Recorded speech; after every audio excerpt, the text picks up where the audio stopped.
Yes. Yeah. Okay, recording is started. Okay. Good evening, everyone. Welcome to the Health, Seniors, Human Services, Youth Education, and Human Rights Committee meeting. This is our monthly June meeting. My name is May Lee, and I am the chair of the committee. We have a special program for you today, a panel discussion on serving and supporting our families and youth who are experiencing homelessness. But before we begin the panel, we will take care of a couple of items. The first thing is that Larissa Shainberg will go over the procedures of the meeting, Hi, thank you, May. which are different today than usual. Yes. So everyone, please pay attention. Okay, great. Thank you, May. So tonight we have a panel going on. So it's the structure is a little different. We're going to start with roll call and opening statements by our chair. Afterwards, there will be an introduction of our panelists. Each of our featured presenters will be allowed a 10 to 12-minute presentation. During that presentation, the speakers can share their materials. You are welcome, panelists, to drop a link or a material link into the chat for attendees to view or take with them. Attendees, if you have any questions for our panelists, please send them via the Q&A box, not the chat. That's a very important There is no distinction. Q&A box. Oh, definitely not coming up. No, use a Okay. chat. We will be, okay, so change on that. We will be using our chat this evening. Questions in the chat will be monitored by me. I'll be pulling those and organizing them for the end of the presentation to present to our panelists. You can also use your chat for technical issues and questions, as well as attendance. If you have a technical issue, I'll be monitoring, as I said, and I can reach out to assist.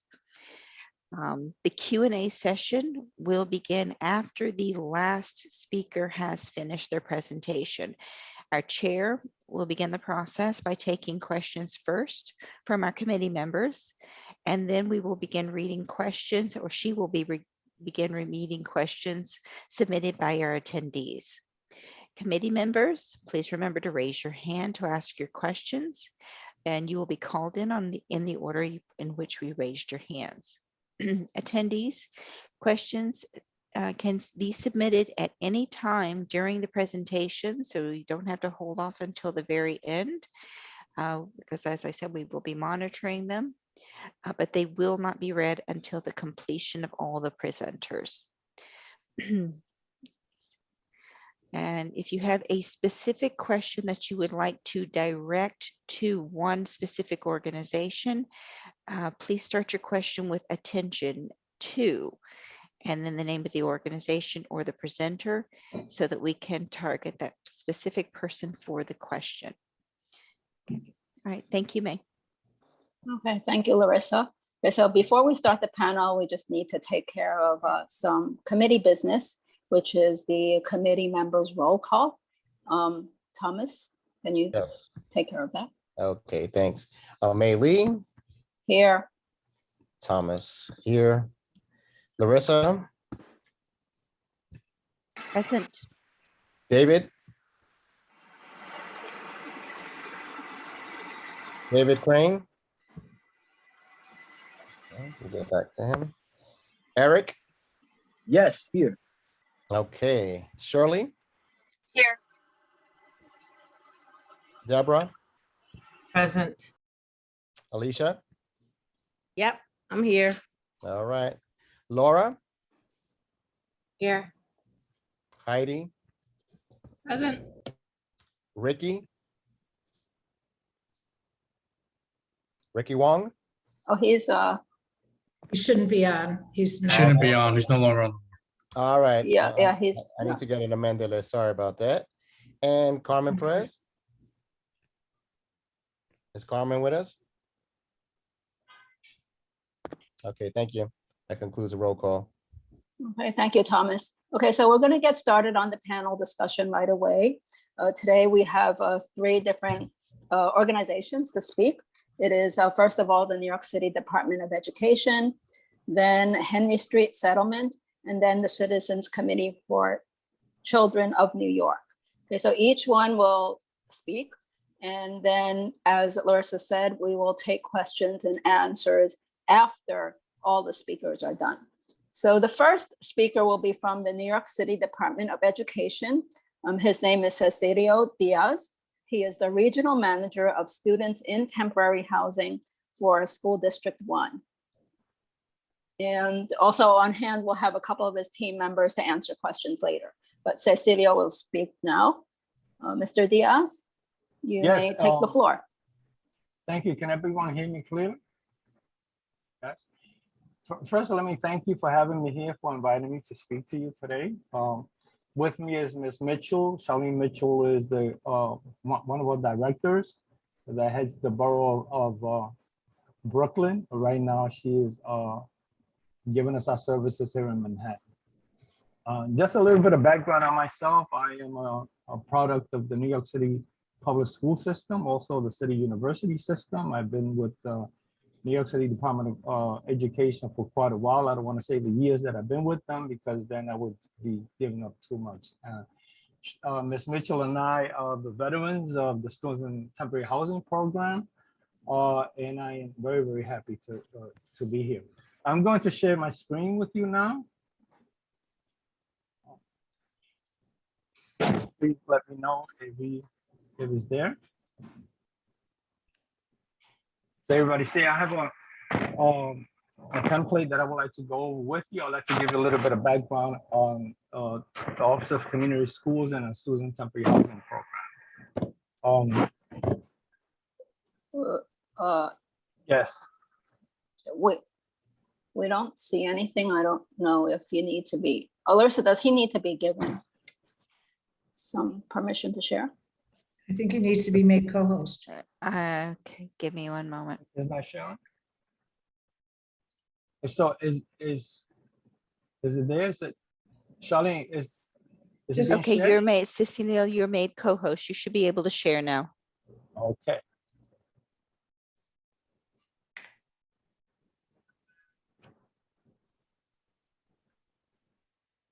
Nope. Huh? Oh, there Okay, you go. we should be able to get this. There you go. Okay, now we You got got it. it.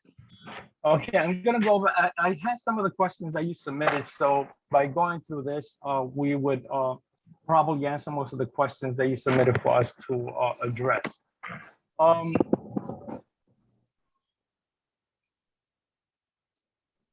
Students in Temporary Housing Program is under the McKinney-Vento Act, for students that are considered to be in temporary housing if their nighttime residence is not fixed, regular, and adequate, which means that children that, this simply means that children under that definition are homeless. This means that they are probably in double that situation or shelter situation. 65% of all STH children collected by schools using the New York City Department of Education Housing Questionnaire. We have 33% of all students reported by agency partners are residing in temporary housing. This is a legal rights of students residing in temporary housing. They're entitled to a free education, not to be denied immediate enrollment in school enrollment because of their temporary housing status, as they lack enrollment or if they lack enrollment documentation. They're entitled to stay in their current school or choose to attend a zone school. We also provide transportation services to and from school. Continue special education services regardless of school transfer. Receive all services and supports comparable to those offered to other students. Individualized college counseling if there are unaccompanied youth. We have exactly in the Bronx, we have 194,821 students with homeless status, which 28,000 of them actually live in temporary housing facilities. Manhattan, we have 146,338 students with temporary housing status, with 14,000 207 living in temporary housing facilities. I just want to share some information that Community School District 1 actually has a little bit over, they have 601 students living in doubled up status and 305 students living in shelters. District 1 has 6 temporary housing facilities, 2 with two housing facilities that house families that have domestic violence status. This is a slide that is showing you about chronic absenteeism. If you can see 2021, 76% of our students, shelter only attendance rates was 76%. Chronic was 64%. If we go all the way to the other side of the slide, you have 28% of children with chronic, permanently housed chronic absenteeism rates.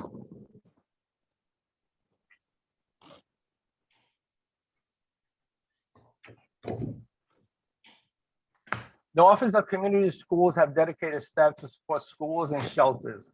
We have 5 directors throughout the city of New York in 5 boroughs. We have 18 regional managers.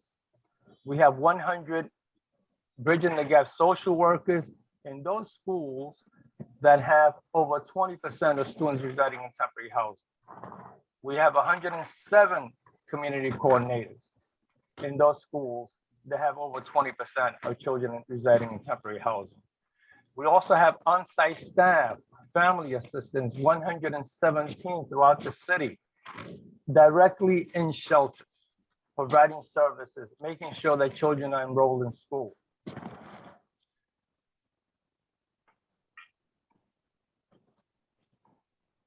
We have dedicated staff support schools, shelters. We have what we call school-based liaisons. That is staff that are directly in schools that would who are appointed by the principal to make sure that students in temporary housing at their school are getting the support they need, including identifying all students in the school that are affected by homelessness, helping to plan how Title I STH funds can be used most effectively, resolving transportation needs for students who travel long distances, which include the yellow bus service, supporting students and families with school selection and enrollment, making referrals to other city agencies.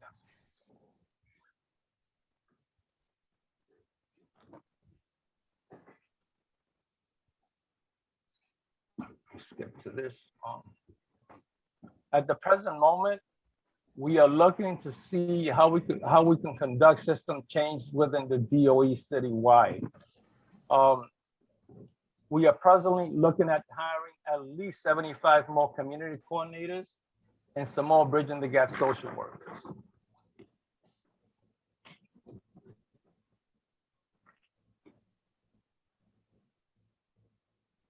We are addressing the needs across the system. Right now, we have 100 bridging the gap social workers in high STH schools, 107 community coordinators in high rate schools, 117 family workers in high rate schools. If you can see on the right here, that is the allocations that we have set aside to pay for this stuff, for these staff members.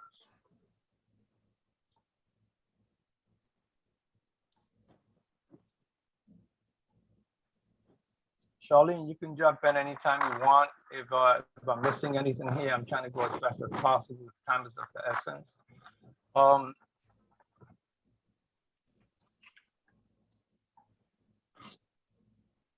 There are 4 types of shelters in the city of New York. Department of Homeless Services has a shelter system that addresses families. They are family shelters. We have domestic sites that are managed by the Human Resources Administration. And we also have emergency housing shelters that house by HPD. And these facilities house families that have had either fires or buildings were condemned, etc. Then we have runaway youth shelters, which is houses unaccompanied youth.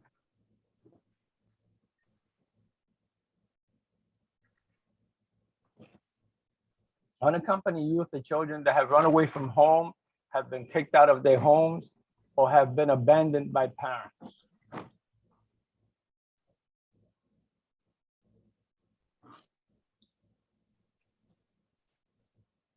So I just wanted to jump in and just say quickly, in the case of District 1 in Manhattan, there are a larger number of doubled up students, more so than those residing in shelter. And doubled up is a child who's living with a family who has allowed them to stay in their home due to their economic hardship and the fact that they wouldn't be able to go anywhere else but perhaps a shelter.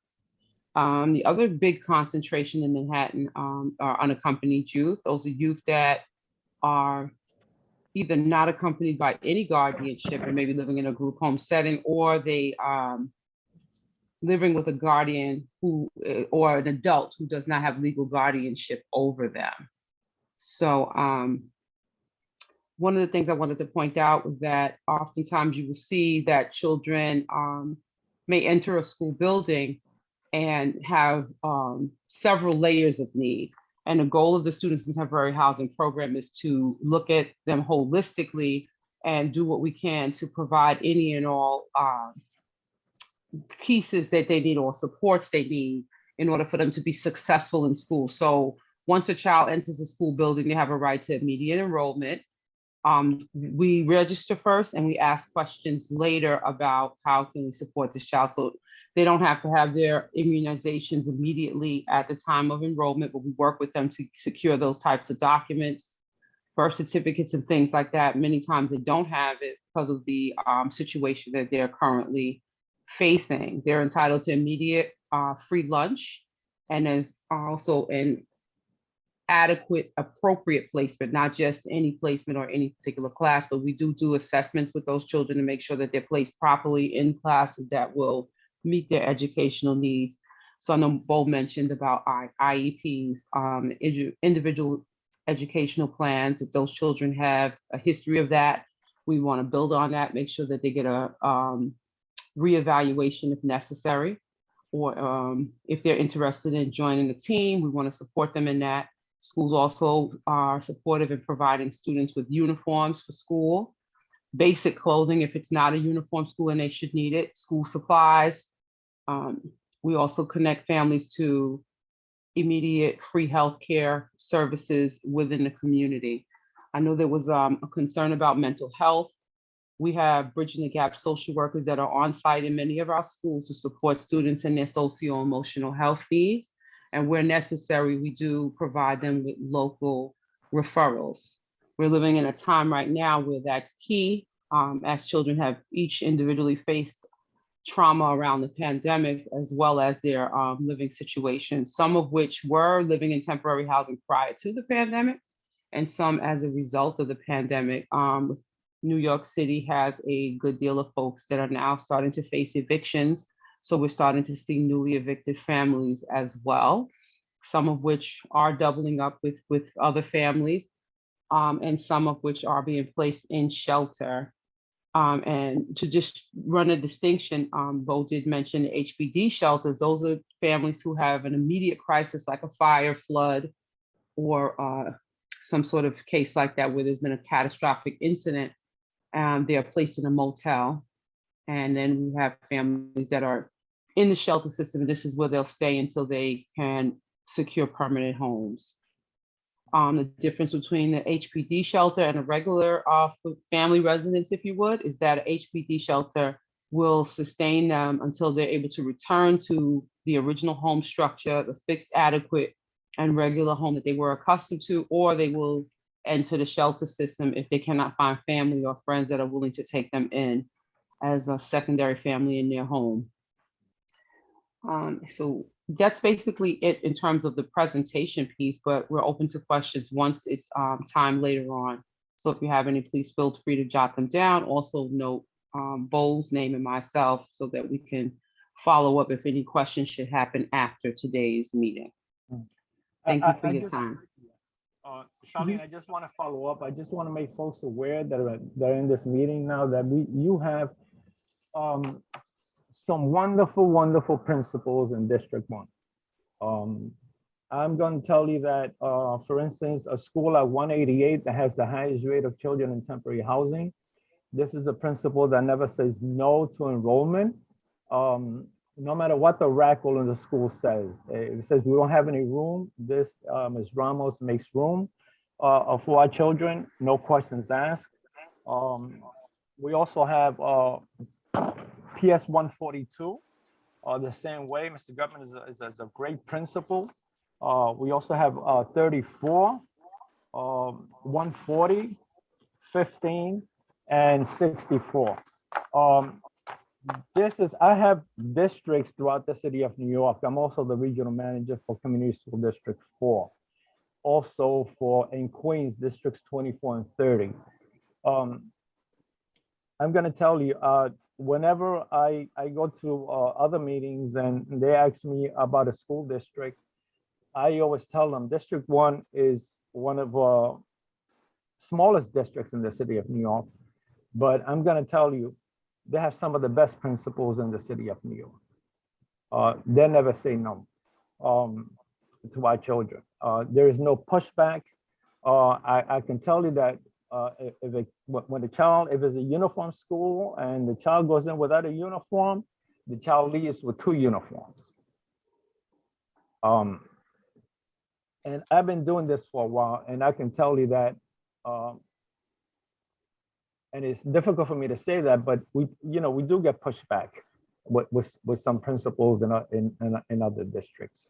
But in this particular district, I am proud to say that the principals are on target.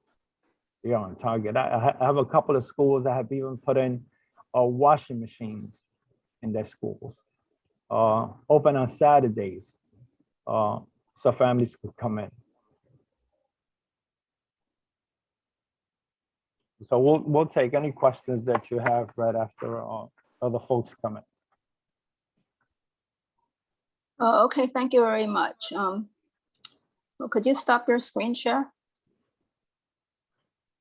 Mr. Diaz? Yes, I am.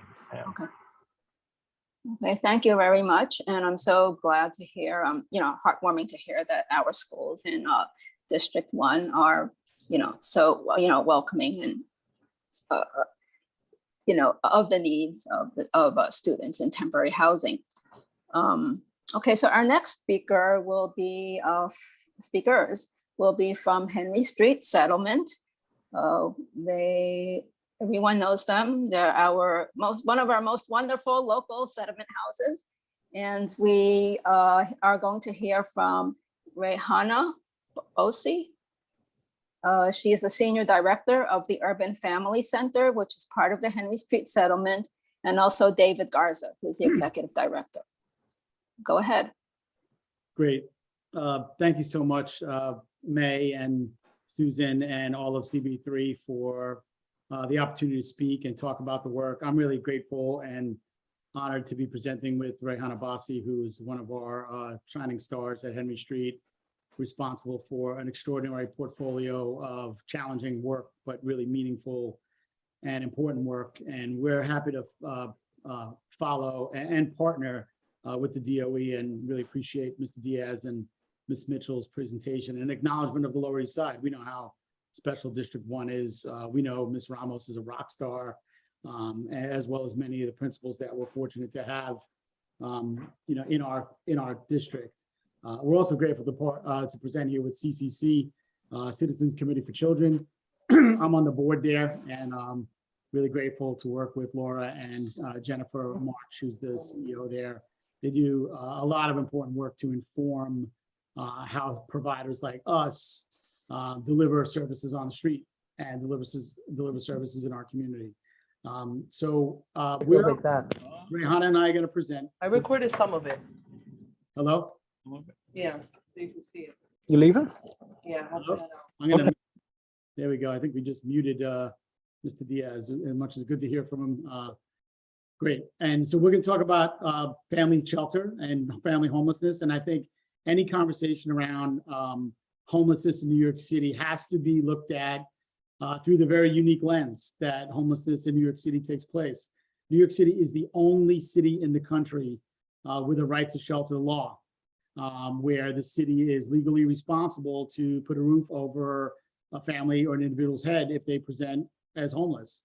And what that does in our city is most of the issues, challenges, and successes and reality of what it's like to be homeless in New York City is obscured by the fact that it's not on the street, right? It's behind the doors of providers and institutions like Henry Street and so many others that do this work, in a very committed way. The other reality about homelessness in New York City is that it's a system, and our system's response to it, it's a system forged on litigation and not necessarily legislation. When you hear people talking about homelessness, it's the Callahan Act, it's X versus Y, it's all like our system is generally shaped by litigation, and I think that's interesting because we really would prefer a system that is framed by legislation and guidance, as opposed to sometimes it takes pressure and advocacy to have government move. And that's why we are grateful to have partners like CCC who give us the ammunition in those advocacy efforts. So I'm going to do a wide push, and then we're going to get to Rehana, who's got the proximity, right? She's, I think I can tell she's literally in the shelter right now. And Henry, one of the characteristics of Henry Street's model, and we're one of the few providers that have live-in workers, social workers, and other professionals in our shelter where they live on site. So presently there are 48,524 homeless people in New York City. And I think contrary to a lot of belief is that, although 18,000 plus are singles, 2/3 are families, right? So we have 14,500 adults in families and 15,000 homeless children sleeping in shelter every night. Over the course of the year, when you consider rotation in and out of shelter, last year we had 107 different homeless adults and children, 107,000 different adults and children cycle through shelter. 31,000 children is included in that number. And that's not the whole story, because as we heard from our partners at the DOE, when you consider doubled up, tripled up, and housing unstable, that number magnifies significantly, at least, quadruple to what we have in our system's shelter system. Another fact that Black and Latinx New Yorkers are disproportionately affected by homelessness. 56% of heads of households in our shelters are Black, 32% are Latinx, 7% are white, and 1% Asian. So that's kind of the composition from an ethnic standpoint of homelessness in shelters in New York City. And another alarming stat and variable is that the average length in shelter these days for families with children is 520 days. So that means almost 2 years families are in shelter before they can move to permanent housing. And that, like I can tell you as someone who's worked in this field and this sector for 21 years, as recently as 5, 6, 7 years ago, that number was dramatically less, like less than a year. So it's more than doubled, in the last decade for sure. A lot of the families in New York City that are entering shelters are predominantly from a few zip codes, but every single community district in New York City has families that enter the homeless system. And I think the other reality that we'll, hopefully have the opportunity to shine light on tonight is that the face of homelessness is really often misrepresented. Sometimes the immediate image is someone on the street who's either, sleeping, in a doorway or, searching for cans. But the reality is, like, as I said before, 2/3 are families with children. Another common misconception, 40% of the families in shelter have income and have revenue. They're the working poor that cannot afford to have a roof over their head. And I think why homelessness is so problematic, before we get to the solution and where Rehana comes in, is that the problem with our approach to homelessness in New York City, and quite honestly, much of the country, is that it's treated as a temporary problem. And when really the problem is a permanent problem. And ironically and frustratingly, It's a problem that we know how to solve. We just haven't had the moral and the political, the social and economic will to do so. The solution is three parts: prevention services, shelter services, and the creation of affordable housing. But to get those three things aligned, and that's why it's so important to have this conversation as a community board where we can inform some of the bodies of government. It would require, you know, federal, state, and local governments to be aligned to produce the policies and the practices and the legislation and the revenue to make prevention, shelter, and affordable housing work together.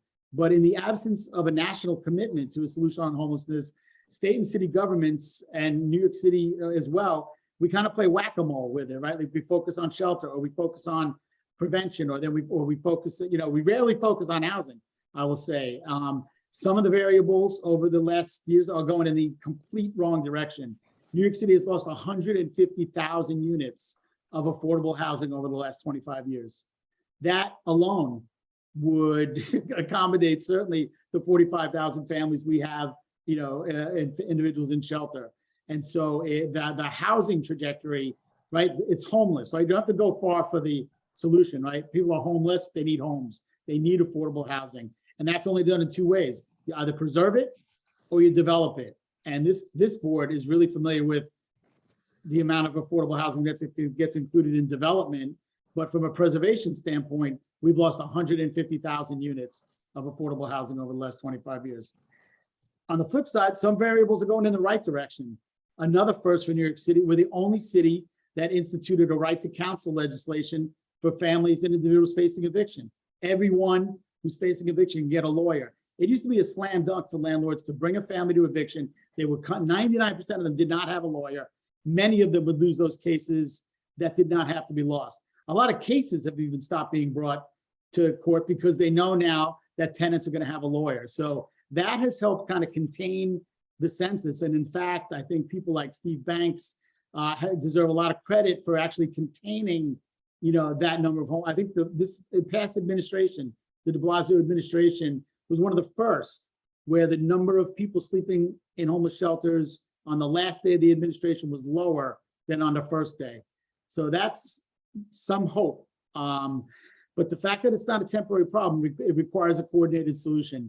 At Henry Street, to come a little closer to the ground, we try to stay as close and as part of the solution in all three areas: prevention, shelter, housing placement, and then I'll add a fourth: aftercare. Right, almost 50%, 50% of the families that are in shelter have been there before. So if you can provide aftercare and prevent recidivism, you're slowing down the revolving door. At Henry Street, we do prevention. We have a firehouse that are right next door to where we provide access to legal services, eviction prevention, and other supports to help prevent homelessness. We operate, and Rehana does the lion's share of that work, 4 shelters. 3 of them are family shelters that we're going to focus on tonight.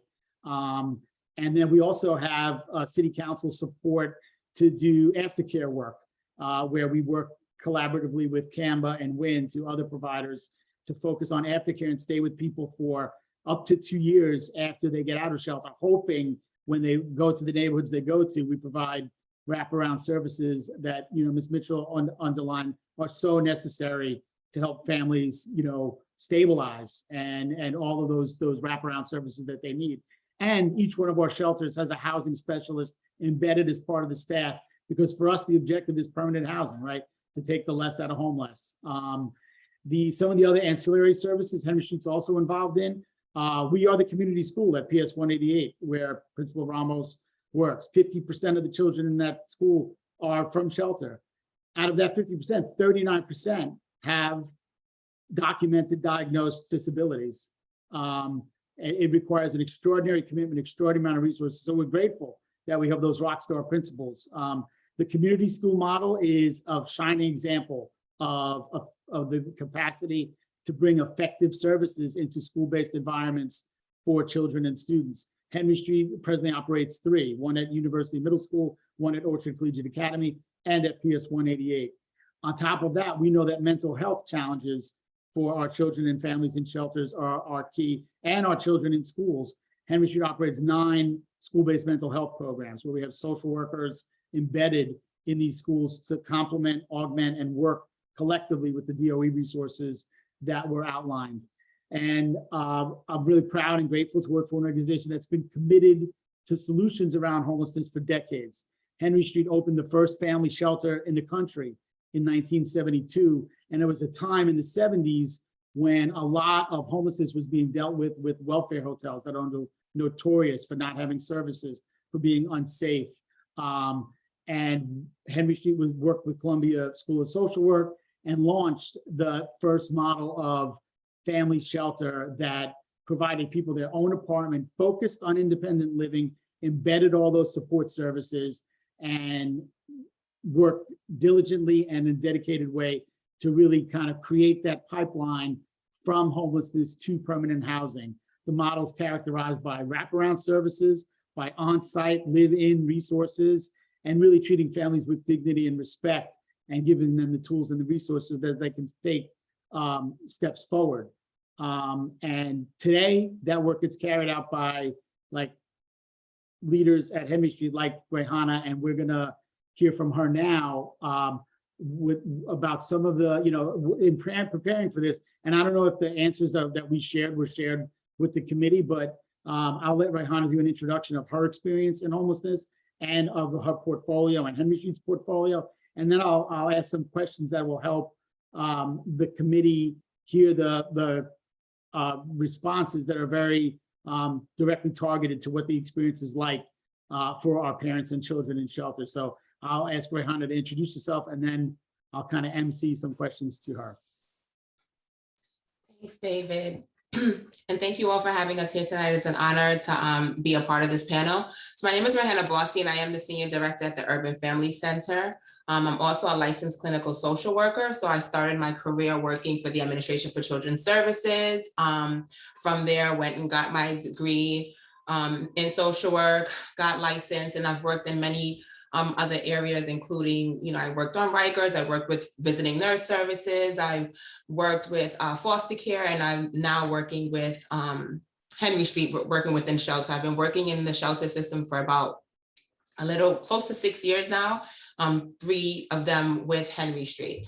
And so, yeah, I'm here as the Senior Director, overseeing the programs that we run here at the Urban Family Center, providing the wraparound services that we give to families when they come through our doors, and kind of setting them up to ensure that when they transition into permanency, that they are stable and able to maintain their independence in the community, and hopefully reduce the likelihood that they'll come back into shelter a lot of the times because there are untreated mental health issues and barriers that the families are facing, which prevents them from maintaining their stability when they do transition.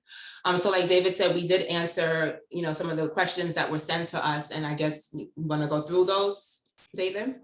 Yeah, so I'll start. I talked a little bit about the fact that Henry Street serves this wide swath. We have 19 sites where we operate a number of shelters. Could you just share the 4 different shelters that we have, and kind of what the population is like in each shelter, ending with UFC, with yours?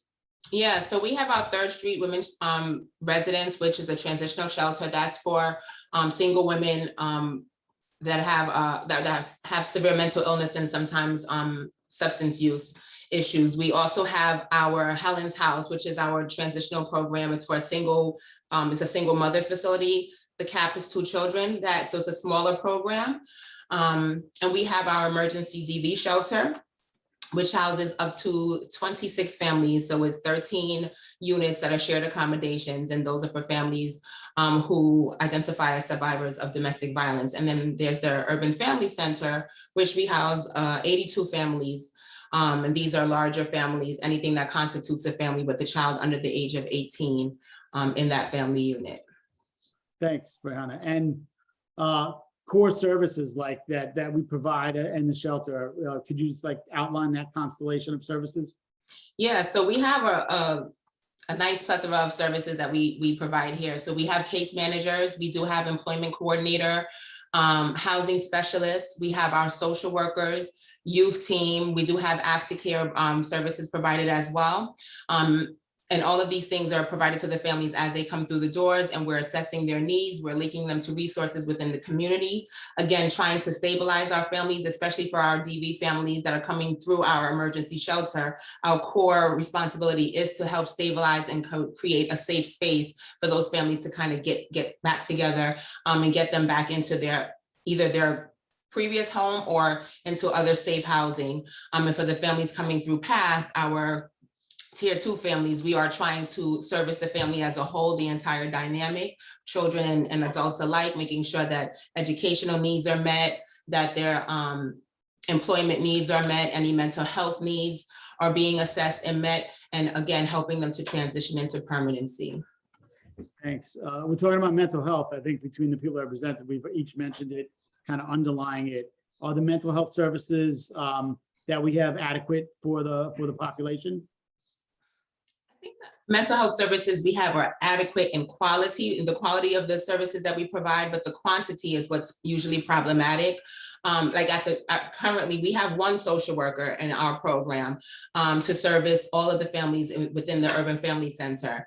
And it's extremely difficult for that individual to be able to adequately support the families that are coming in, especially now we're seeing families coming in with higher mental health needs. And aside from that, just the fact that families are coming in a state of crisis, right? They're entering shelter because something tragic happened.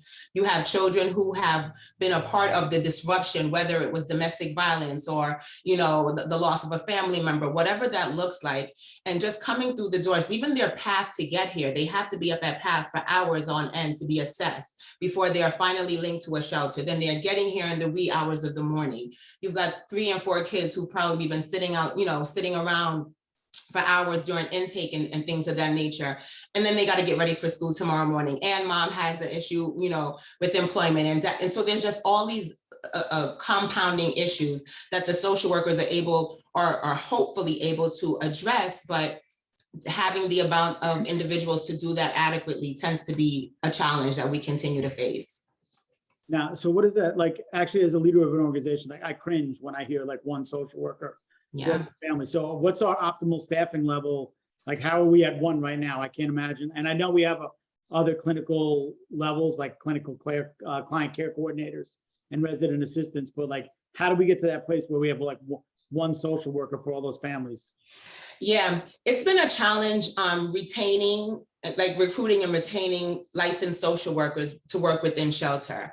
The work is difficult, right? There's a lot that has to go on, and getting individuals who have secondary degrees to come into to work with the population that we have here in the settings that we have has been a challenge. And so there are ebbs and flows. You'll get social workers and then we often lose them sometimes to like the schools or the hospital systems where that workload looks a little bit different, but the need is just as great here within the shelter. So we're at 1 who's strong and, continuing to recruit, but retaining that talent is often difficult, especially when you think about the salaries. And like I said, the salary versus the expectation for work, it tends to be a huge challenge. Yeah, and so, I mean, I know, and to share with everyone as an organization, we're trying to do, all we can. Like, for example, we lifted our wage floor at Henry Street Settlement to $22 an hour. We're really focused on like paying people social work, continuing education credits, and doing what we can to like infuse incentives to begin to hire more effectively a bench. And quite honestly, like the environment that Rayhana describes, it's the same environment that our families live in. Like right now on the Lower East Side, everyone knows the level of construction that's here. So our Urban Family Center is located right off the FDR Drive. So when you couple, I'm just like facts. We're still on a temporary boiler from Hurricane Sandy. Right. Hurricane Sandy, we're talking 10 years ago. Yeah, like so 10 years. All that recovery and resiliency work, like we are ankle deep in rats. We are ankle deep, we're working in a cloud of dust. It is really, really challenging to have people come into these environments and want to stay for, pay that we're working really hard to get competitive. So, we've kind of like, we're just like being very just transparent about the staffing challenges and what's required. And it does underscore a level of underfunding or some of that whack-a-mole, right? That, if money is being targeted toward prevention versus shelter versus aftercare, it is a delicate balance of how we can align our resources to accomplish all of the objectives in the delivery of effective family and shelter services. Now, I think to Rehana's credit and the rest of the team's credit, like from a dashboard standpoint and from our program objectives, we place, we're hitting or exceeding targets in terms of the number of families we are moving into permanent housing. But the day-to-day is tough when you think about jackhammers and rats and dust and scaffolding. And like if you just take a ride down Baruch Place and picture what it's like to live there and then picture what it's like to work there. And it's tough stuff right now. And in some ways it's nobody's fault, but it's everybody's accountability, right? Recovery and resiliency work, chronic underfunding, we got our hands full. And as Rehana described, the families are coming to us in a state of acute crisis. Maybe like talk about that, like for the youth and the children that we serve. What do you think we need more of to deliver more effective services to those youth? Consider, like you described, they come with their bags in the middle of the night. I know for a fact, sometimes you can't even get these children out from under the table. Like, what do we need more of?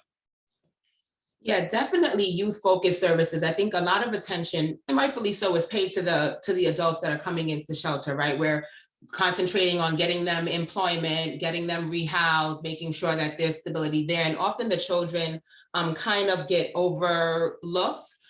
We see that with their academics, like they're missing a lot of school because there's so many other things going on that are taking priority. So definitely programming just to kind of create and maintain a healthy, safe space for kids to be kids, to have a space to talk about what they've experienced. A lot of the times, again, not just in our DV shelter, even in our tier 2 shelter, children have either witnessed firsthand the DV and the trauma that's, impacting the entire family, or were used as a part of it. And they have experiences that they're not tapped into. So they don't get a chance to unpack and process and heal from the trauma that they've experienced, but they tend to might act out in schools. And so now you have kids that have more behavioral issues, and then the schools are dealing with it. And you just have this cycle of a system that's not really addressing the need to support and help heal those children who are part of the crisis and have experienced it as well. Yeah, thank you, Rehana. You paint a really accurate and important picture to understand about the depth of trauma and the depth of need.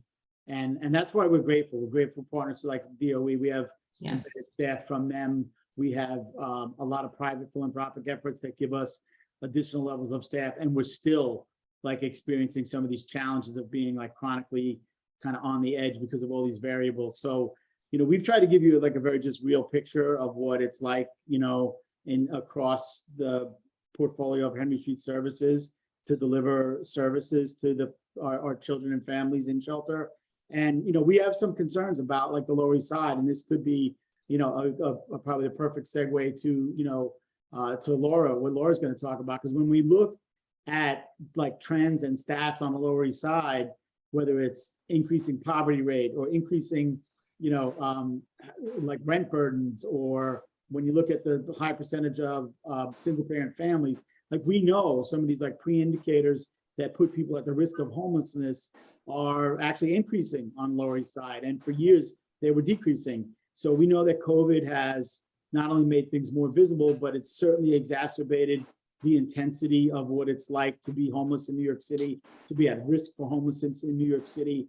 And so we are committed to stay like doubled and tripled down in the solution. And I think meetings like this, where a committee like yours and the community board that's as active and effective as this can like hear the issues firsthand and get some of the data, that then you're in that much more of an advantageous position to advocate and fight and share information about the resources that this community, but that our whole city needs to really deal with this problem and this challenge in a permanent way, as opposed to treating it as something that we just hope goes away. It has to be prioritized by an administration and not just pushed around. And we're grateful that there are some indicators, and the people that are on the the mayor's team, they've been on multiple sides of the issue, whether it's Ann Williams Isom or whether it's Maria Torres Springer.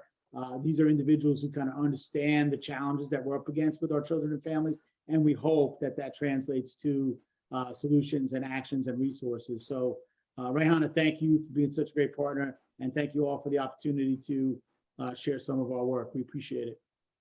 Okay, thank you, David. Thank you, Rayhana, for such a comprehensive presentation. It's good to hear so much detail, both from the schools and from the community angle, what the needs of our area is. As you know, one of the roles of the community board is every year in and year out, we advocate for the needs of our community. So you've given us, well, given me at least, a lot of ideas. So Aaron, but we know that we need to advocate for policies as well.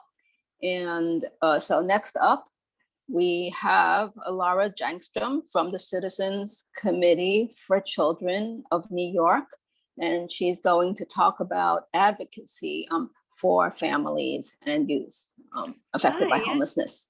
Thank you very much. Let me see if I can do this. And then, oh, you know what? I also need my notes. I thought that you were going to share, May. I can do this, but I just need to open it up in another. No, Laura, I can do that. This is Larissa. Larissa, like me to share? You can share. That would be great. I just didn't Certainly. take my notes off and put them in. No problem. I can do that for you. I've got it queued up. Give me just a moment to get it on the screen. And all right. Well, I'll just kind of start while you're doing that. The first slide's the intro slide anyway. So good evening. My name is Laura Jangstrom. I'm here from Citizens Committee for Children. And I think we have a lot to talk about, so I won't go into detail about our organization. Just to say that we do not do direct services. As May said, we do policy advocacy, but we do work very closely with providers in the field like David and others to make sure that the voices of the providers and the folks that are impacted are really rising to the top of our agenda on this issue and a whole host of other issues. So if you're interested in learning more about the policy work that we do around all of our issues, I'll drop in the chat a link to our website, and then also a link to our data resource, which if you're a data person, you will find quite fun. Full disclosure, I am pinch hitting for our wonderful policy expert on homelessness. She's moving today, so I am well prepped, but may need to pass any hardball questions off to my esteemed panelists, whom I know are more immersed in the topic day to day. So thank you in advance, David, Rayhana, Cecilio, and Charlene. All right, so we can go to the next slide. I want to start with this graphic because David mentioned this before, but while there's a visible homelessness crisis all around us in New York City, there's also an invisible one that most people aren't aware of. Most people living in shelter in New York City are families with children. This infographic is from 2020, so these numbers shifted slightly. David's are probably better, but I like this infographic, so I kept it.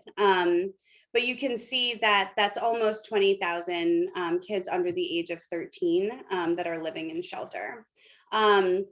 So for this reason, most of the work that CCC does is through the Family Homelessness Coalition. And I'm dropping that link in the chat too. FHC aims to strengthen prevention of shelter entry and post-shelter services to improve the well-being of children and families when shelter is unavoidable, by increasing access to services for homeless families, and to create more permanent and affordable housing. So the current priorities are to sufficiently fund and staff city social service and housing agencies that play a critical role in moving thousands of New Yorkers out of shelter and into homes. The stress of staffing shortages has led to significant backlogs and creates obstacles that prevent agencies from meeting really immediate needs for folks in shelter.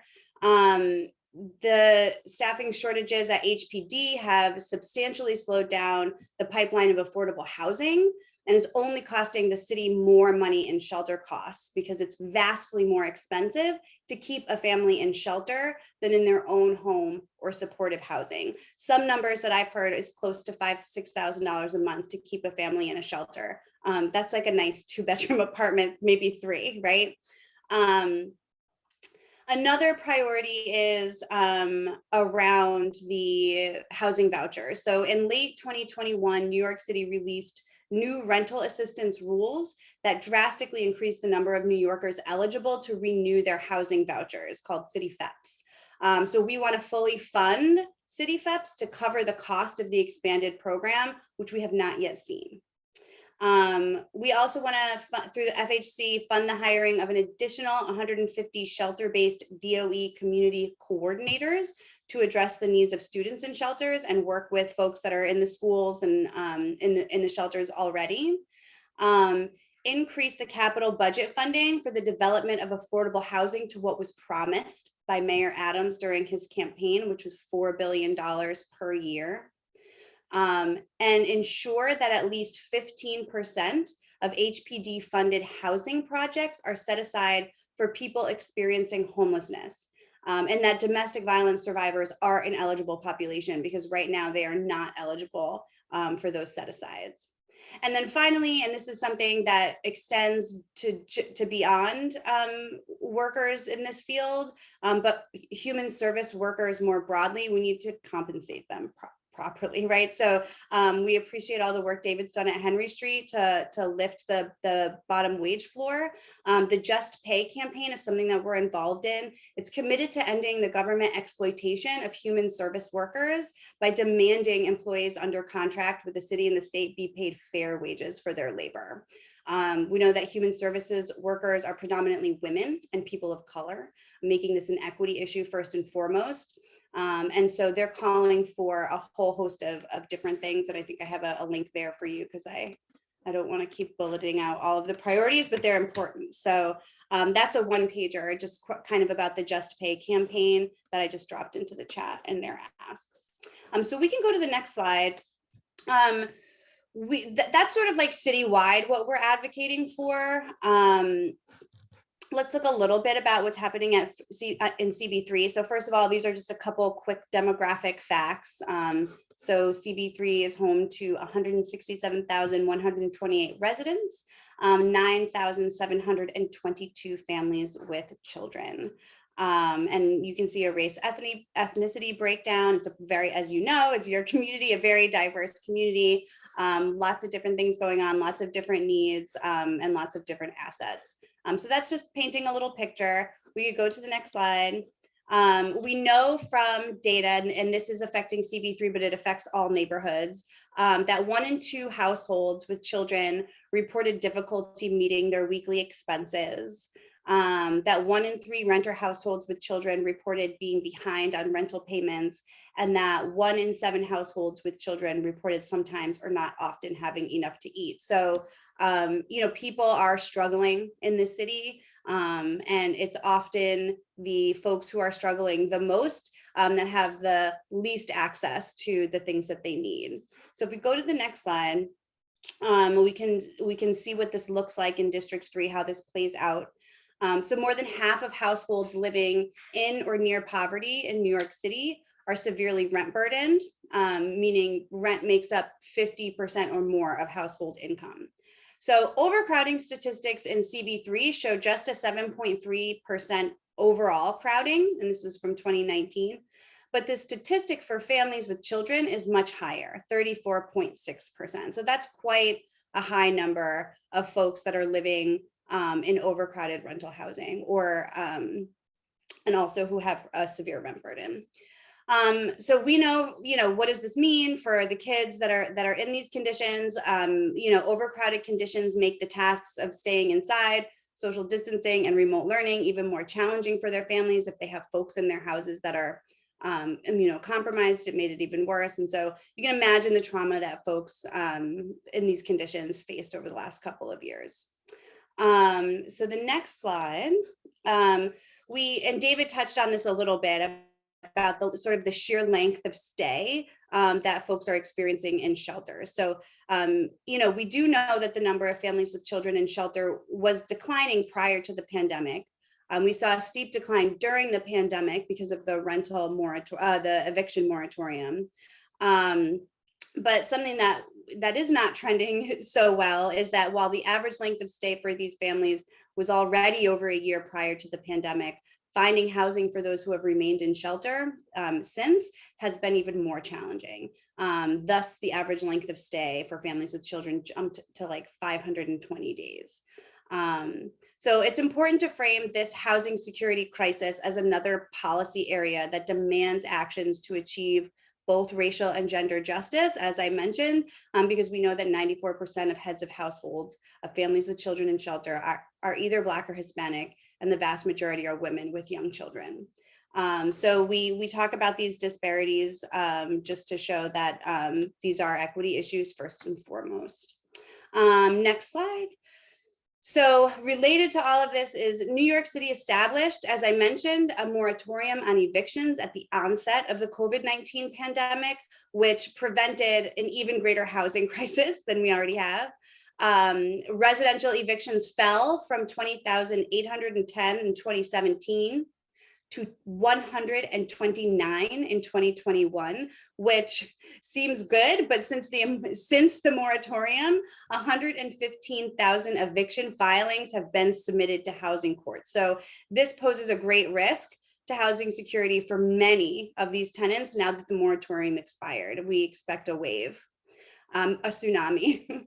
So looking more narrowly at the universe of city shelters, we know that the rate of families with children entering shelter within 12 months of exiting has dropped to 4%. And we know that rental subsidies has proven instrumental to maintaining permanent housing, right? So if you think about it, the rate of reentry is only 1% for families with children exiting shelter with that housing subsidy, that voucher, and 16% for those exiting without a subsidy. So having those subsidies in place and fully funding the expansion of city FEPs, I couldn't really say is more important. And then the last slide that I have, we know the rent is too high. We know there's a lack of affordable housing. We know there's a homelessness crisis. And then there's all of the compounding, intersecting issues, some of which we've already touched on, but I'll go through. Behavioral health, our behavioral health advocacy doesn't focus specifically on this population, but obviously encompasses them. There's a lot, and I've already talked a lot, so I'm just gonna, again, share 2 links in the chat. The first is a 1-pager with our citywide behavioral health priorities, and the second is to the Healthy Minds, Healthy Kids, campaign page. And those are our statewide behavioral health priorities. There's a lot there, and it's like I couldn't just pick a few because I think they're all important. And I'll put my email in the chat too. If you guys want to chat about any of these things, feel free to get in touch with us. But obviously behavioral health is a huge need in schools, in communities for vulnerable populations, and there's just no investment at any level. So I encourage you to get involved in the advocacy that's happening around that. In terms of funding, we were asked sort of like, what are the funding issues? We did touch upon, city FEPs, but there's also the Emergency Rental Assistance Program, or ERAP. It was funded with $800 million by the state in the last budget, which was good, but it's definitely not enough to meet the vast need that this eviction crisis that I mentioned is about to bring on. So that's a funding concern that we have. In terms of staffing, I also think a bunch of people touched on that, but HRA and HPD are experiencing these staffing shortages that contribute to increased cases of shelter entry, those elongated lengths of stays that we saw, and because these departments are understaffed, they're just unable to provide, like Rahana was saying, the quantity of services. I'm sure, the services are good. In a lot of instances, there's just not enough of them. The second area of staffing issues is within the shelters themselves. So families with children make up the largest population of those living in shelters. Again, there are about 100,000 students in temporary housing. If you include those 60-some thousand who are doubled up in overcrowded housing, right?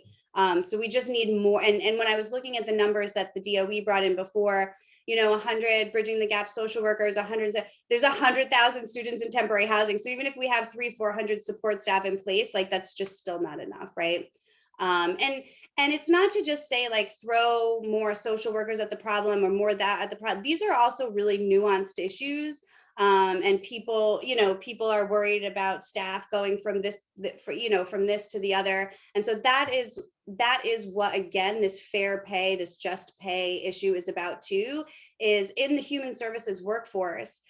The reason that there's such a lack of quantity, right, is because when you have the DOE paying social workers higher rates than the CBO down the street, well, those social workers just go from down the street to the school and they're not being replaced by more social workers. So it's a nuanced issue that's more than just about minimum wage. Then there's also additional DOE staff in the shelters that we're looking for, those community coordinators. I think I said that. And then finally, facilities, right? There's still a lack of broadband access. It's getting better, but it's not universal. Even if remote learning is not what it was during the pandemic, like at this point, imagine being a student with no access to reliable internet, especially a high school student, you're applying to college. Daycare or childcare, right? Like some places have none of this, or like really no way to even connect folks with childcare at all, but especially at extended hours for parents who work non-traditional hours, things like that. So childcare is a real need. We talked about mental health services. And then I think one more time, just these set aside units in supportive housing they're only available to certain shelter residents, not domestic violence survivors. And so we really want to kind of look at that and make sure that as these new supportive housing units are opening up, that they're available to more people. So that's all I have. Thank you for listening to me. And if you have any questions, I'm going to put my name in the chat now. My email.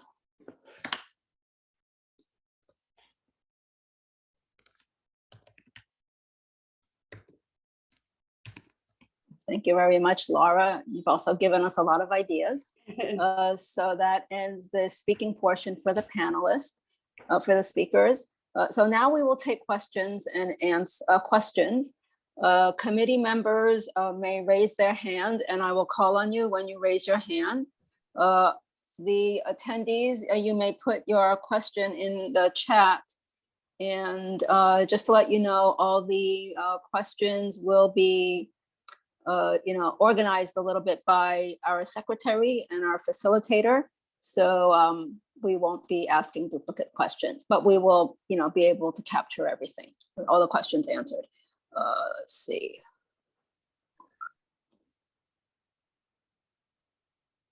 Okay, so we have Thomas, and then Thomas Rosa, and then Deborah Glass. Thomas first. Thank you so much. The information was heart pounding, but necessary. And it was just really concise and well presented. Thank you so much for all of our panelists. I'm really hoping that we can move in the direction of actually getting some legislation and not being so reactive. So I'm thankful to you all. I had a question specifically for Cecilio and Charlene. My question is, I'm an educator. I work with special education, middle school students through adults. And what I've been finding is a lot of our students, when they graduate from our programs in District 75, they don't have strong families sometimes, and they don't have the supports after they leave our schools at the age of 21. So my question is, how can we ensure better linkage for adults who formerly had IEPs? And the reason why I'm asking is because I saw one of my students asking for money on the street, a former student, and it was heartbreaking because her mom, her primary caretaker, passed away, and her aunt passed away tragically, and she didn't have that connection. And this was a young lady who qualified for OPWDD services, and she was on the street, and she has 3 children. So I just wanted to ask, how can we ensure better linkages for adults who had IEPs? Because if we link them to the home schools, we would be able to get them some of the resources that some of them desperately need. Thank you for your question. I wanted to take a moment to introduce my colleague.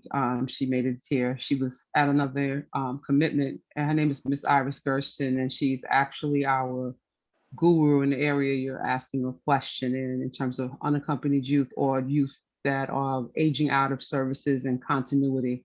So I really want to give her an opportunity to speak to you so that you can have a holistic answer. Thank you. Hi, I'm Iris Gersten. I'm the regional manager for District 2 and 3. So your bottom half is part of my district. You bring up a very salient point. I work with unaccompanied youth in New York City, citywide, and I have many children from District 75 that leave their homes, that their parents either don't want them or they leave because there's an argument or something happened. And there are crisis shelters and transitional living facilities for these kids. And we offer a lot of support all the way through. But what you're really asking about is what happens to them when they turn 21. We would hope that the school would refer to Access VR or OPWDD or hook them up with some kind of work program. The problem is once they turn 21, if they miss an appointment at Access VR, which is vocational rehabilitation for the developmentally disabled, and you've got to go through a process. Once you turn 21, you go there, you get an evaluation. They determine what your needs are, what your level of functioning is, what you're capable of, and what you're interested in. And they can put you through school. They put them through training programs, or they put them through some college programs, believe it or not, summer sheltered workshops, depending on your level of functioning. The thing of it is with Access VR, if you miss an appointment, they close your case. And if you don't have a supportive family to ensure that you're going to follow through with that, then these kids end up not doing much of anything. So it really should happen while in the school rather than when they turn 21, because like the crisis shelters and the TILs where we take care of kids, once you turn 21, you're not entitled to live there anymore. There are 60 beds for thousands and thousands of young adults that are not set up yet. I don't have a solution for you, only a suggestion. I'm sorry. Well, I think also a part of the frustration was we had her name and I, out of assuming, and I learned a lot being on the community board, I assumed she didn't have a cell phone and my wife saw her cell phone and I gave her my business card, but I didn't take her number, so it's like, it became very impossible even to trace where she was at because she couldn't identify. She says, I'm in Harlem. And I'm like, well, where? She's telling me, she's giving me landmarks. So, it's like some of it, like I said, her mom died and the aunt died of cancer. So she didn't have anybody.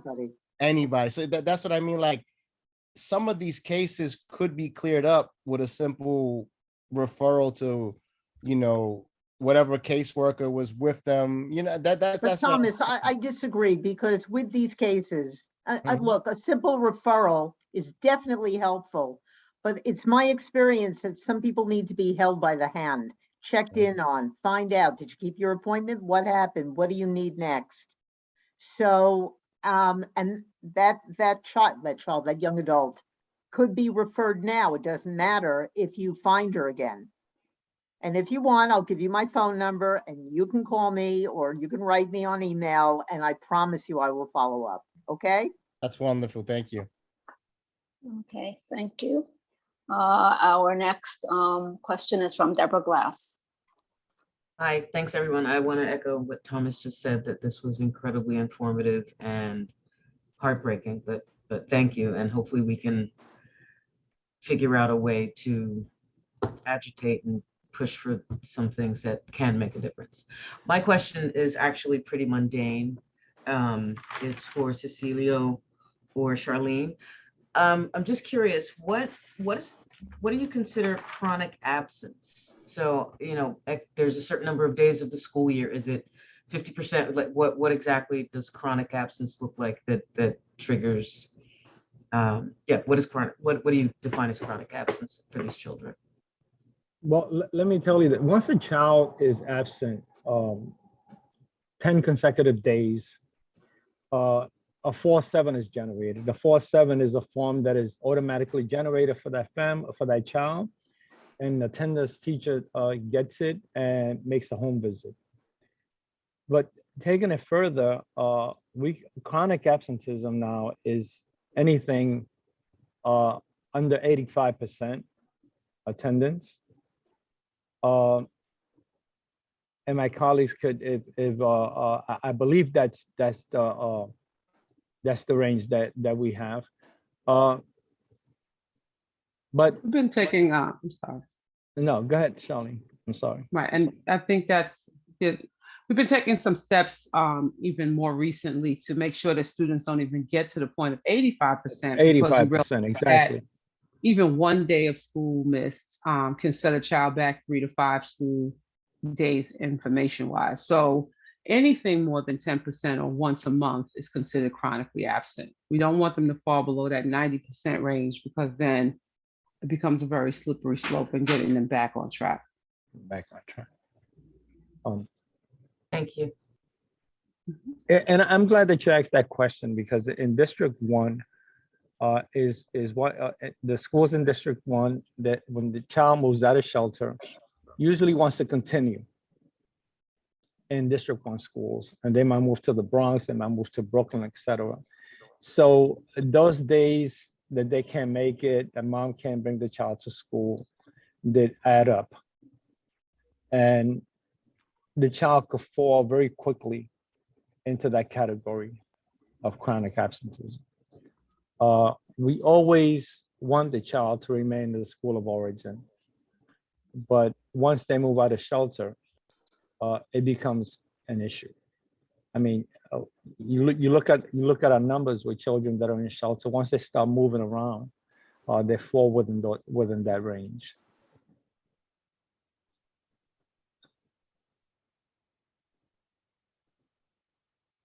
Oh, okay. Thank you. Okay, our next person is Susan. But before Susan, before you start, I just wanted to remind, I don't see any questions from the attendees yet, but I just wanted to remind attendees they can ask questions. Just put it in the chat. And if you're having difficulty with that, with the chat itself, raise your hand and let us know. Okay, Susan? Yeah, first of all, it's very overwhelming information, but we are very thankful for the wonderful people in this community, working as providers and on these issues. So I almost don't know how to ask this, but two things. One, within the administration, within agencies and the providers and advocates that they work with, is there a means where people actually meet together to look at these problems from these various perspectives? Does that happen? And well, first I'll ask that. I don't know, I guess if anyone would answer that. If I'm understanding your question correct, Ms. Stetzer, we definitely do meet with external stakeholders at the DOE. We work closely with the Department of Homeless Services, with the Office of School Mental Health, the Office of School Climate and Wellness, in an attempt to really kind of service a child from the different angles that are necessary to bring them to a place of wholeness, a place of focus. One of the things that Mr. Diaz did mention was the fact that we want to make sure that when kids go through crisis or have been in crisis, we take a look at the school environment and see how that school can support that child. And also, if that child is intending or to move again or has to, we try to keep them in the school of origin, because we know that schools are the one place of consistency for them. So a lot of times the Department of Education will bring services in to support that child or work closely with external services so that they can be provided in a place that is safe, consistent, and over time develops an understanding of that particular child's needs. Does that also occur at a higher level, not just like to provide for a child, but within the administration, on allocating how funding, what policies are needed, what is needed within the agencies? Absolutely. You know that we work, well, many know that we work with students based on the statutes given in the McKinney-Vento Homeless Assistance Act, and the Department of Education actually has Chancellor's Regs A780 written specifically to support the mandates in that particular act to ensure that students, when they identify as homeless, are seen immediately, registered immediately in school, assessed immediately, and given services immediately in the attempt to make sure that they begin the process of bringing them back to wholeness without waiting for forms to be filled out or other pieces of the puzzle to be worked out. So definitely there are policies in place. We work very closely with leadership. I know that we meet with DHS on a bi-monthly basis to make sure that we're aligned with their understanding of what it is that we need from them as students are residing in their residences and need the ability to get up and go to school and be whole in that process. And they meet with us to see what it is that we need from them to make sure that that happens. So we definitely work closely with the PATH office in the Bronx when they're doing intakes to let us know when a family comes in so that we can see them as soon as possible and get the ball rolling, especially with this child is concerned. We want to make sure that whatever the mom's needs are separated from that child, and we understand that that child right there is in crisis, and we want to make sure we uplift them, not just through day-to-day direct services, but also making sure policy is aligned to what their needs are.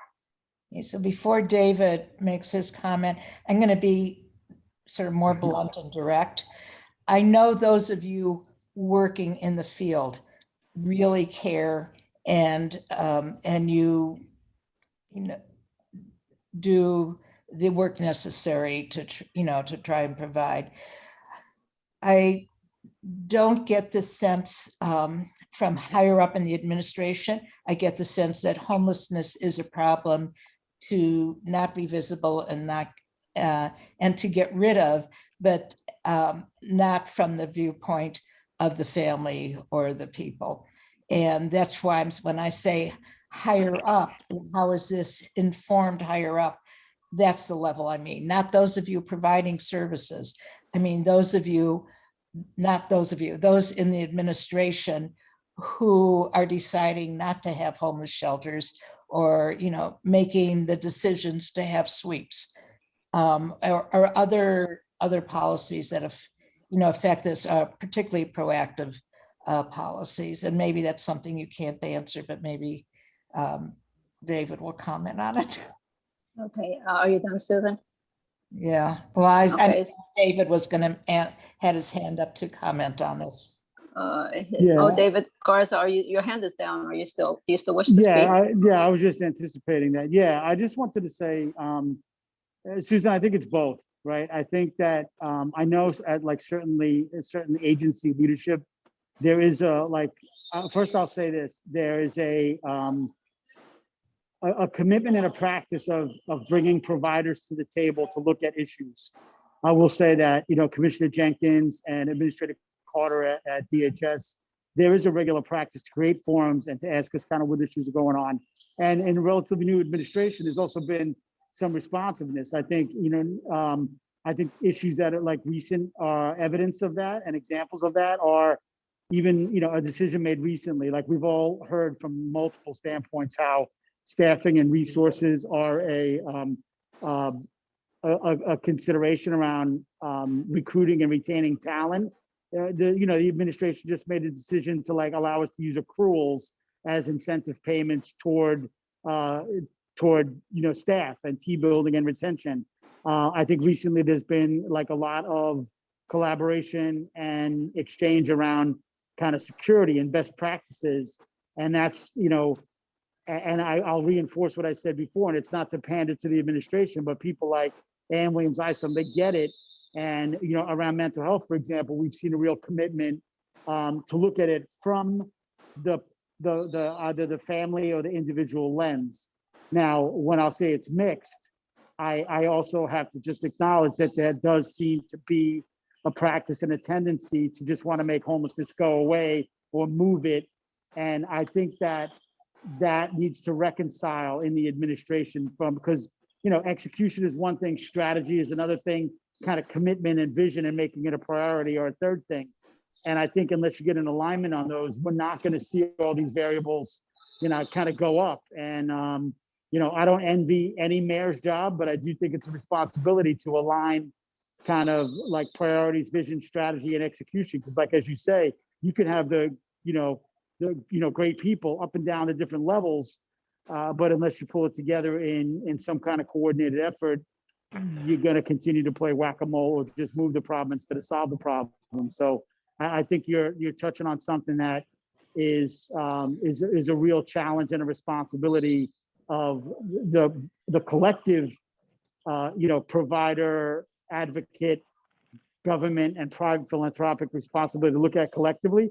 But government does bear, and particularly the administration bears, a lot of responsibility and ability to pull it together in a coordinated way, as necessary. And I think that that's a legit call out that's got to be done. Thank you. And the problem is most agencies cannot say that, and most providers that are worried about getting contracts renewed won't say that. Okay. Yeah. Go ahead, David. Did you still have something to say? No, but as a provider who just said it, I do think, I think it's a responsibility for providers to kind of like inform those realities as well. So as long as it's responsible and informed statements about where things are at. So yeah, but thank you, Susan. Okay, thank you. Okay, actually, I have a question. Actually, it's for our guest from DOE. So you talked about, in talking about students with temporary housing, you also mentioned the category of unaccompanied youth. And you paint, and they were like youth who fit a certain profile. There are also, immigrant youth who come to this country on their own by themselves, Yep. And then they go to school. But So that's they tend to be unaccompanied youth. That is unaccompanied youth. And Correct. so how is that captured in terms of those? We have over 7,000 young adults attending DOE schools that are unaccompanied youth. Some have come from all over the world, from Africa, from Pakistan, from Iran, from Japan, all over. And some have come from North and South Carolina and Florida. We have a big problem with being undocumented. When, in the last few years, I must have had at least a dozen kids that's green cards application got stopped with the Trump administration. And it was very difficult for these kids. Concomitant with that, we also have children and families living in shelters from Honduras who have walked to Mexico and ended up coming into Texas and being in a camp and then coming up north for shelter. We have we have Afghan people, we have people from Haiti.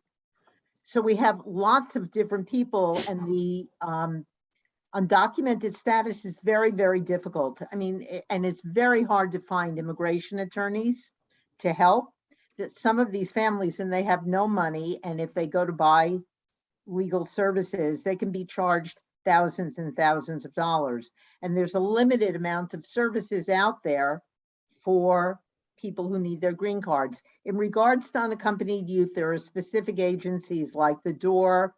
Oh God, I have a whole list, which I don't have in front of me, that I refer the children to be able to get their green card. And it takes at least 2 years.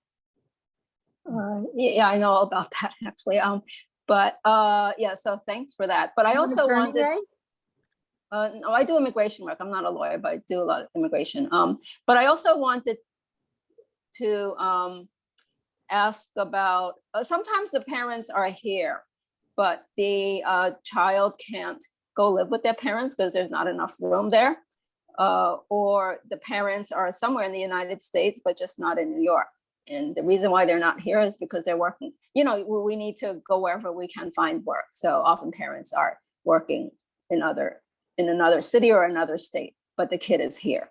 And so they live with like an aunt or uncle here. So how is that captured? Is that also an unaccompanied, in terms of, is that also considered to be an unaccompanied youth? Any child living not in the custody of the mother or the father is an unaccompanied youth. Now, how does that get recorded? You have, when you register in a school, you filled out what's called the housing questionnaire. It takes 10 seconds to fill out. There's a box for unaccompanied youth. If they check it, that's how it goes in. And an unaccompanied youth can speak for themselves educationally and make their own educational decisions. If you come in with your uncle, so to speak, and you go to register your child for school, then you get into the whole legal thing about, do you have paperwork? Do you have guardianship? And so it's better for them to speak for themselves, because they'll be able to register immediately, as opposed to having a relative juggle. Here, I have a letter from mom saying that I'm in charge of the child. But legally, any child not living on the custody of the parents is unaccompanied. Okay, so in your numbers, it includes that as well. Yes. If that's how they report themselves. And I have many children that are living with parents that have to leave their homes, and then we change their status if they go into shelter, if they go into these crisis shelters. Okay, that's good to know. Okay, thank you. It affects their financial aid. If they're planning on going to college and they have to do a FAFSA form, and you don't have a parent that is going to fill out the FAFSA form with you, then you have to go another route. Yes, they certainly do. Okay, all right. Okay, thank you. Okay.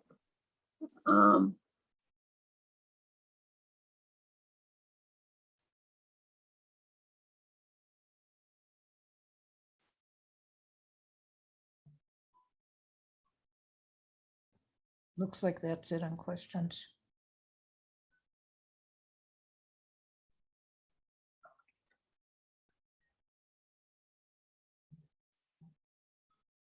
You're muted. You're muted. Okay, this will be one last call for questions from the committee members.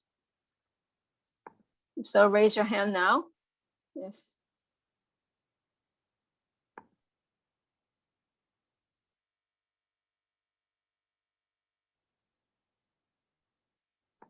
Okay, we don't seem to have any additional questions from the committee members. I do not see any hands raised. And if that is the case, we can, in the panel, okay, in the chat, there are most of the speakers put their contact information in there. Speakers, if you have a document you wish to share, you can also put that in the chat. I know some of you put many things in the chat, as you are speaking, but if you have a single document to give out, to share with the attendees or share with all of us, please put that in the chat. All the information that, just for those of, I think many of you are familiar with community board, but community board, this is the time when we are doing our district needs statement. So community board, all community boards issue a district needs statement that talks about the needs and prior needs of their particular district. So we will be working on that. And all this information you have given us today will really inform our district needs statements. In the human services section, we have an area for youth, we have an area for homelessness, we have a section for students. And so I think this is helpful. We also put forth budget priorities. That's to the city, what we think the city should be funding or advocating for. What we think the city should be funding. And it's usually in the context of what we need in our area. So if we feel that we need more funding for a certain type of program, we will, list that as a priority. So it's usually from a It's usually related to a specific agency and a specific program. So we will maybe get in touch with some of you about that later. And also in our district needs statement in the past, we have also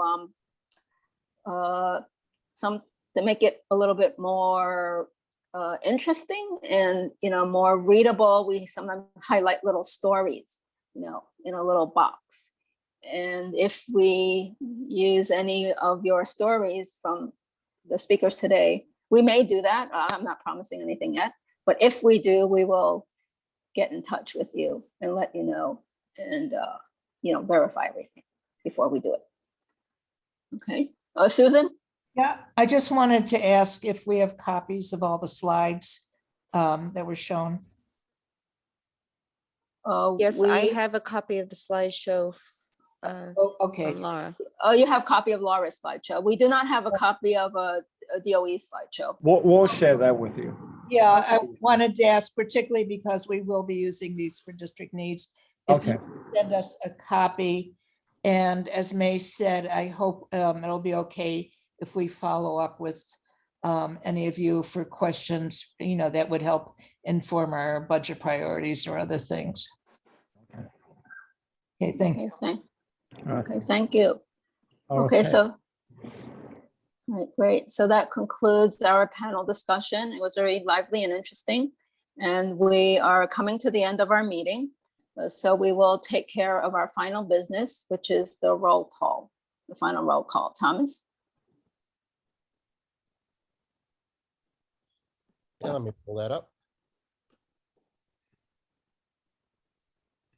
Okay, May Lee, Here. Thomas is here. Larissa, Present. David, Here. Eric, Here. okay, Shirley.